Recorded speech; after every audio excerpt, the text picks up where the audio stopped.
আমার ইউটিউব চ্যানেলে সকল ছাত্রছাত্রীকে স্বাগত। আজকে আমি যে ভিডিওটি নিয়ে এসেছি সেটি হচ্ছে বিদ্যাসাগর ইউনিভার্সিটি 2024 সালে যে সেকেন্ড সেমিস্টারের পরীক্ষা হয়েছিল তার যে ভিএসসি পেপারের মধ্যে হিউম্যান রাইটস পেপারটা ছিল, সেই হিউম্যান রাইটস পেপারে কি প্রশ্ন এসেছিল সেটা সংক্ষেপে দেখিয়ে দেব। তো ভিডিওটা দেখো, তোমরা প্রশ্নগুলো আমি আলোচনা করে দিচ্ছি। এই পেপারের সাজেশন যদি প্রয়োজন হয়ে থাকে সেটাও আমি বলে দেবো। এই পেপারের ফ্রি অনলাইন ক্লাস আসছে সে সংক্রান্ত কিছু কথাও বলে দেবো। তো ভিডিওটা ভালো লাগলে অবশ্যই একটা লাইক করে দিও। আসল কথা, তোমরা লাইক দিলে ভিডিও বানানোর উৎসাহ বাড়ে এবং চ্যানেলে নতুন হলে অবশ্যই চ্যানেলটা সাবস্ক্রাইব করে পাশে নোটিফিকেশন আইকনটাই ক্লিক করে রেখো। তো এই কোশ্চেনটার তিনটে ভার্সন রয়েছে। প্রথমে ইংরেজি ভার্সন রয়েছে, ইংরেজি ভার্সনটা আমি দেখিয়ে দিচ্ছি। যারা ইংরেজি ভার্সনে পরীক্ষা দেবে তারা একটু পড়ে নিও। আমি বাংলা ভার্সনটা আলোচনা করে দেবো এবং তারপরে শেষকালে আমি সাঁওতালি ভার্সনটাও দেখিয়ে দেবো। সাঁওতালি ভার্সনটাতে তোমরা যারা পরীক্ষা দাও তারাও একটু দেখে নেবে। যদিও আমি সাঁওতালি পড়তে পারি না, যদি তোমরা পড়তে পারো বা যারা পড়তে পারো নিশ্চয়ই পড়তে পারো, সেই জন্যই ইউনিভার্সিটি দিয়েছে এবং সেই ভাষায় যারা পরীক্ষা দিচ্ছ তাদের জন্য আমি সাঁওতালি ভার্সনটাও দেখিয়ে দেবো। তো আপাতত বাংলার যে প্রশ্ন বা হিউম্যান রাইটসের যে বাংলার বঙ্গানুবাদ করে দেওয়া আছে বিভাগ ক থেকে, এখান থেকে 5টা 2 নম্বরের প্রশ্ন করতে হয়। তো 5টা 2 নম্বরের জন্য বেশ কয়েকটা প্রশ্ন থাকে। তো কী কী প্রশ্ন থাকে একটু দেখে নাও। তো প্রথম কোশ্চেন যেটা হচ্ছে যে মানব অধিকারের সংজ্ঞা দাও। 2 নম্বর রাজনৈতিক অধিকার বলতে কী বোঝো, একটু বড় করে দিচ্ছি যদি দেখতে তোমাদের সুবিধা হয়। ইউডিএইচআর এর সম্পূর্ণ নাম কি? হিংসা কি? উন্নয়নের সংজ্ঞা দাও। 1948 সালের 10ই ডিসেম্বর এই দিনটির তাৎপর্য কী?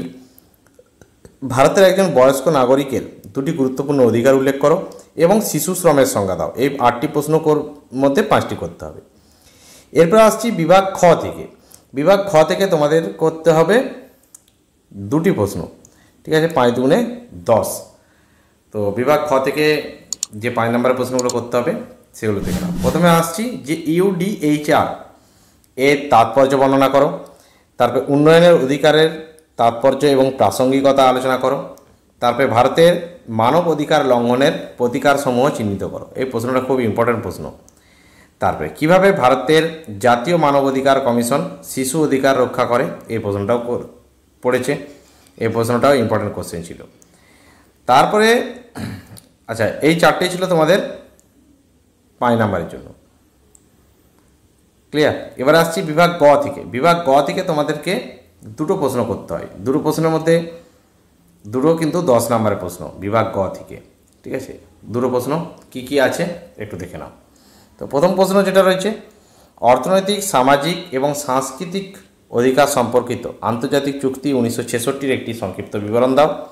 তারপরে ভারতের মানবাধিকার কমিশনের ক্ষমতা এবং কার্যাবলী ব্যাখ্যা করো। তারপরে কোভিড-19 বা যে তোমাদের কোভিড অতিমারি গেছে সেই মহামারীর বিশেষ উল্লেখসমূহ বা উল্লেখসহ স্বাস্থ্যের অধিকারের উপরে একটি টিকা লেখো। তারপরে মানবাধিকারের প্রচার এবং সুরক্ষায় সুশীল সমাজের আন্দোলনের ভূমিকা নিয়ে আলোচনা করো। এই ছিল তোমাদের 10 নম্বরের 4টে প্রশ্ন। এবারে আসছি যে এই প্রশ্নটা সাঁওতালি ভার্সন। যারা সাঁওতালি ভাষায় পরীক্ষা দাও তারা দেখে নাও, আমি একটু কোশ্চেনটা দেখিয়ে দিচ্ছি এবং তার সাথে বলে দিচ্ছি যে এই পেপার থেকে কিন্তু তোমাদের জন্য খুব তাড়াতাড়ি ফ্রি অনলাইন ক্লাসের আয়োজন করা হয়েছে। সেগুলো খুব তাড়াতাড়ি আপলোড করা হবে পরপর। কিছু ক্লাস লাইভ হবে, কিছু ক্লাস গুগল মিটে হবে। যারা আমার হোয়াটসঅ্যাপ গ্রুপে রয়েছে তারা ওখানে লিঙ্ক পেয়ে যাবে। আর যারা এই পেপারে সাজেশন নিতে চাও তাদেরকে বলবো সাজেশনের জন্য আমার হোয়াটসঅ্যাপ নাম্বারে মেসেজ করবে, ঠিক আছে? সাজেশন ফ্রি অফ কস্ট নয়, পেড করে সাজেশন নিতে হবে। ক্লিয়ার? এবার আসছি যে ভিডিওটা যদি ভালো লাগে তাহলে অবশ্যই একটা লাইক করে দিও, ঠিক আছে? তোমরা লাইক দিলে আমারও ভিডিও বানানোর উৎসাহ বাড়ে। আর চ্যানেলে নতুন হলে অবশ্যই সাবস্ক্রাইব করে পাশে নোটিফিকেশন আইকনটিতে ক্লিক করে রেখো। আর ফ্রি অনলাইন ক্লাস আসছে খুব তাড়াতাড়ি, নোটিফিকেশন আইকনটি ক্লিক করে রেখো, ওখানে নোটিফিকেশন পেয়ে যাবে। এছাড়াও আমার হোয়াটসঅ্যাপ গ্রুপ বা ফেসবুক গ্রুপে যারা আছো তারা ওখানেও লিঙ্ক পেয়ে যাবে। তো আপাতত ভিডিওটা এখানে শেষ করলাম। আগামী দিনে আরও কিছু ভিডিও নিয়ে আমি খুব তাড়াতাড়ি হাজির হব।